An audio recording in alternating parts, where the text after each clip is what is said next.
Sophie, आओ फिर वापस आदमी की ओर चलते हैं। अरस्तू के अनुसार मनुष्य का रूपाकार एक आत्मा का बना है जिसके 3 भाग हैं। एक पौधे जैसा भाग है, एक जानवर जैसा भाग और एक तार्किक विवेकशील भाग है। और अब वह पूछता है, हम कैसे रहें? एक अच्छा जीवन जीने के लिए किस चीज़ की ज़रूरत है?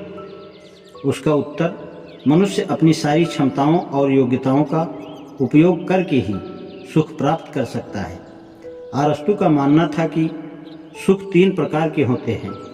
सुख का पहला स्वरूप आनंद और मनोरंजन का है। सुख का दूसरा रूप एक जिम्मेदार और स्वतंत्र नागरिक का है। तीसरी प्रकार की प्रसन्नता, सुख एक विचार और दार्शनिक का जीवन है। तब अरस्तू ने इस बात पर जोर दिया कि सुख और तृप्ति पाने के लिए तीनों मापदंडों का एक ही समय उपस्थित रहना आवश्यकता है। एक ही समय उपस्थित रहना अत्यावश्यक है। उसने सभी प्रकार के असंतुलन अस्वीकार कर दिए हैं। यदि वह आज जीवित होता तो कहता कि एक व्यक्ति जो केवल अपने शरीर का ही विकास करता है उस आदमी की तरह असंतुलित है जो केवल अपने सिर का उपयोग करता है। दोनों अतियाँ जीवन के विकृत स्वरूप को दर्शाती हैं।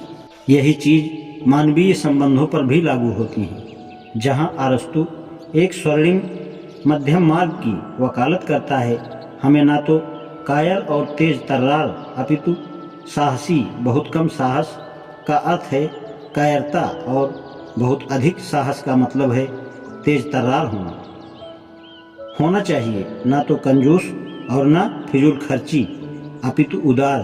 कम उदारता कंजूसी है और अत्यधिक उदारता फिजूल खर्ची है। होना चाहिए। यही बात खाने पर लागू होती है। अफलातून और अरस्तू दोनों ही की नैतिकता में यूनानी चिकित्सा शास्त्र की अनुगूंजें हैं।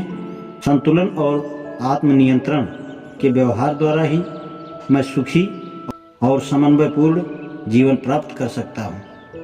आज इतना ही, शेष कल। धन्यवाद।